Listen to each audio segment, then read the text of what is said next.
Que vitória, meus amigos! Que vitória do Vasco! Gente, eu tô aqui na rodoviária, dá para sentir, né, o ambiente, aguardando o ônibus para ir para o aeroporto, pegar um avião, fazer escala, desembarcar nos Estados Unidos para acompanhar o Mundial de Clubes e secar os caras. E daqui eu vibrei acompanhando a vitória contundente do Vasco para cima do São Paulo. Não foi uma vitória qualquer. Primeiro, uma vitória depois de um período de recesso, aonde o Fernando Diniz teve tempo para trabalhar essa equipe. Os jogadores tiveram tempo de descanso, a preparação física teve tempo de adequar os jogadores.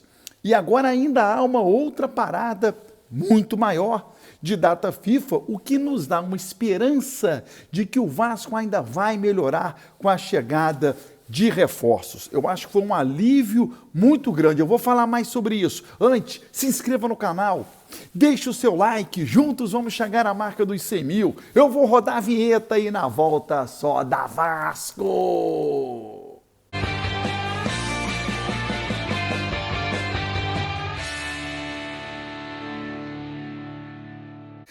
Vinheta rodada! O tempo que você teve de se inscrever no canal, o meu muito obrigado. Gente, o Vasco está caminhando, né? O Vasco está caminhando.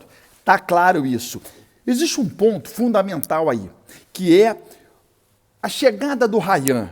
Ela tem uma simbologia gigantesca. Por quê? O Rayan estava com a seleção brasileira sub-20 no Egito. O Vasco fez um esforço enorme, até financeiro, para poder fazer com que o Rayan se antecipasse em relação aos demais jogadores e pudesse defender o Vasco na partida diante do São Paulo.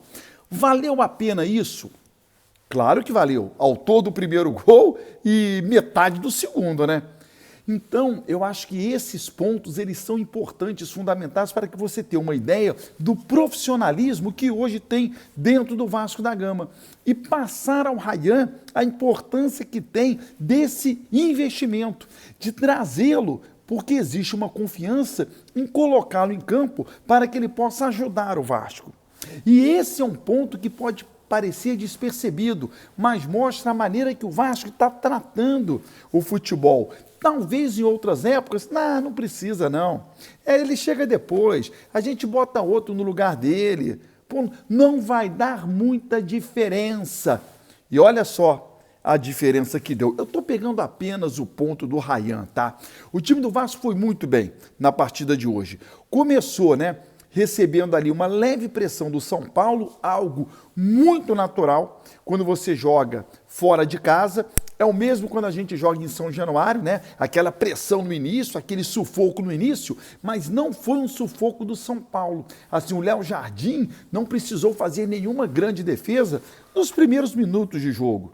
Não teve isso. São Paulo controlou, que é natural de uma equipe que joga em casa e que precisava também dar uma resposta ao seu torcedor. E o Vasco ficou na dele, controlando o jogo para poder sair na boa, e foi o que aconteceu ao marcar o primeiro gol. Controlar o jogo não é você ter a posse de bola. E muita gente confunde isso, a questão de controlei o jogo. Você pode controlar o jogo dando a bola para o adversário. E o Vasco fez isso. Você pode controlar as ações dando a bola ao adversário ou deixando o adversário ficar com a bola e você está controlando ali. E foi o que o Vasco fez. E aí depois do segundo gol, né, aí as coisas fluíram, e aí o Vasco cadenciou quando tinha que cadenciar, deu velocidade quando tinha que dar velocidade. O Verratti, muito bacana o Verratti marcar gol, porque ele é um jogador muito voluntarioso. Eu sou um crítico, né, em relação a algumas questões do Verratti, eu estou sempre falando, o Verratti é um jogador que ele é uma solução de time ruim. Eu falo isso, né? O Vasco precisa do Verratti, precisa. E a cada gol que ele marca sem ser de cabeça, eu acho que mostra que ele tem outras valências. Eu gostaria que ele jogasse mais fora da área, eu gostaria que ele caísse mais para a direita e para a esquerda, eu gostaria que ele desse mais opções, e no gol do Rayan, ele deu uma baita opção, ele abriu um clarão, ele fez aquele facão puxando a marcação para o Rayan poder né, entrar da direita para a esquerda, enquanto o Verratti ia do meio para a direita. Abriu-se o clarão, onde o Ryan fez o gol. Então o Verratti tem outras valências também. Ele não tem todas aquelas que eu gostaria, mas é um jogador hoje importantíssimo para o atual Vasco da Gama. Para tudo, período de férias agora.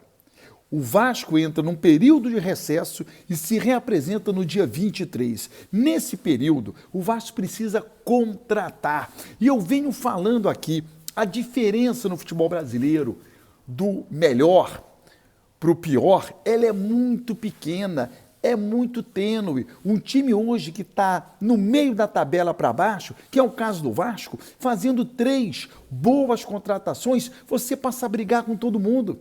Você joga de igual para igual. Isso é muito claro. A diferença no futebol brasileiro, ela é pequena. Ela não é uma diferença colossal. Então, nessa janela de transferências, com a chegada do Admar, com seu leque de opções, eu acho que se o Vasco for assertivo em contratações de jogadores titulares, não é reforçar o elenco, é reforçar o time titular. São contratações como a do Nuno Moreira, que é um cara que chega jogando, chega, para ficar entre os 11. O Vasco melhorando o seu time titular, ele tem capacidade de jogar de igual para igual com todo mundo.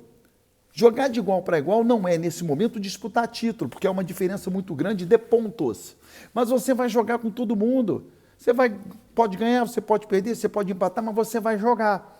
Hoje, não. Ainda não. É um processo de evolução, mas a gente tem problemas técnicos que não dá ao torcedor do Vasco a esperança de vê-lo jogando de igual para igual com os melhores times do Brasil. Mas eu afirmo aqui, são poucas contratações, Pedrinho.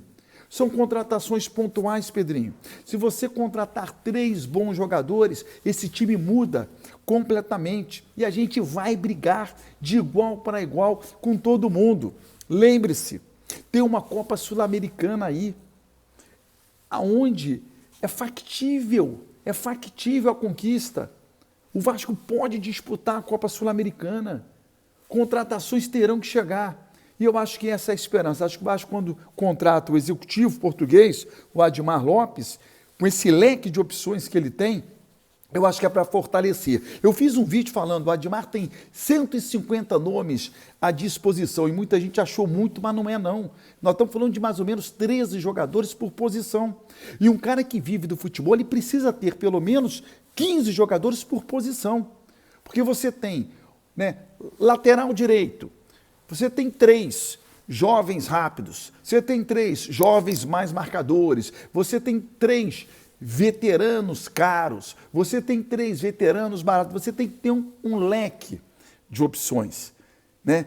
Dentro do orçamento, dentro da característica, dentro do perfil. Então você ter 15 jogadores por posição mapeados não é muita coisa, faz parte do jogo e ele tem e vai contratar. Se inscreva no canal, ative as notificações. Vitória Vasco!